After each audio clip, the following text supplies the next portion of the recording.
Tuloy-tuloy ang ginagawang hakbang ng pamahalaan para tuluyang malansag ang mga rebelding grupo sa buong bansa. Ang 2nd Infantry Jungle Fighter Division nakiramay sa nasawing rebelde matapos ang naging sagupaan sa tropa ng pamahalaan at CPP-NPA sa Occidental Mindoro nitong Marso.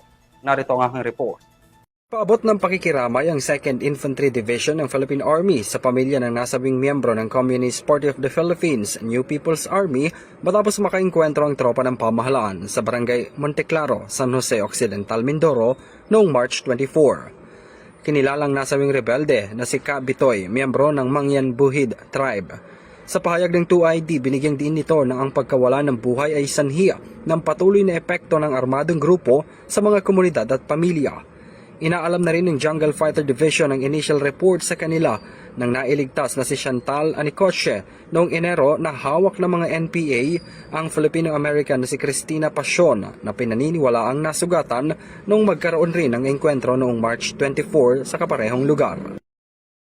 Kung maalala mo dati, kung January yun, may enkwentro, di ba? So, meron tayong na-rescue na American, no, of Filipino blood, no, si siya naturalizing, Chantal Anicoche. So, in the process, syempre, nagkukwento-kwento yan, di ba? So, nasabi niya na, and then, meron pa siyang kasama, no, in the person of Cristina Pasion. Actually, kasama niya sa work, Cristina Pasion. And based dun sa information na nag-gather din natin, Cristina Pasion went ahead of her 1 week before.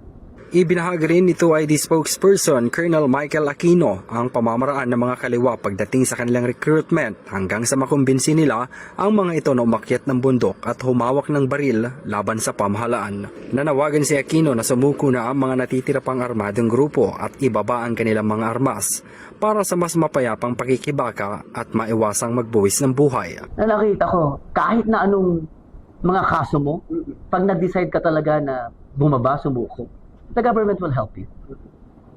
Kaya sasabi ko dito, dapat malaman ng taong bayan. Ang first step na maging NPA ka ay yung pag-ride on sa issues. Again, ulitin ko, hindi masama ang maging aktivista. Yeah. Ang masama, yung pupunta ka doon sa bundok para mag-join ka sa armadong grupo because you know that in our country, CPP, NPA is a terrorist organization. At alam naman natin na ang dami ng mga kabataang nasayang ang buhay, nasayang ang career dahil sa maling paniniwala.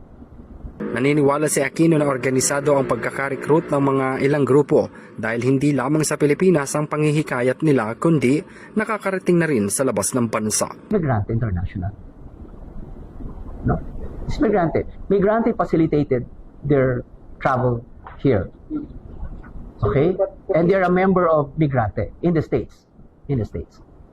So, posible din pala yung recruitment international, sir, kasi may mga group pa rin doon, like Migrante. They have this international favor. Ang pakikibakan nila hindi lang dito sa lokal.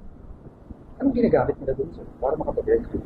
Same thing. Kung anong ginagamit na proseso dito, ganun din. It starts with activism. Samantala, ang mga ganitong uri raw ng hakbang ang nagpapatunay na sino mang mga individual na nalalason ng CPP-NPA ay nauuwi sa pagbubuwis ng buhay o pagdurusa. Sa huli, nanawagan ito sa mga nalalabing grupo na piliin na ang kapayapaan at binigyang diin ang commitment ng divisyon para protektahan ang komunidad, rule of law at suportahan ang mga hakbang para tuluyang makamit ang tuloy-tuloy na kapayapaan sa Mindoro. Para sa EuroTV News, ako si Henry V. Nicolas, sumasaludo sa bawat Pilipino.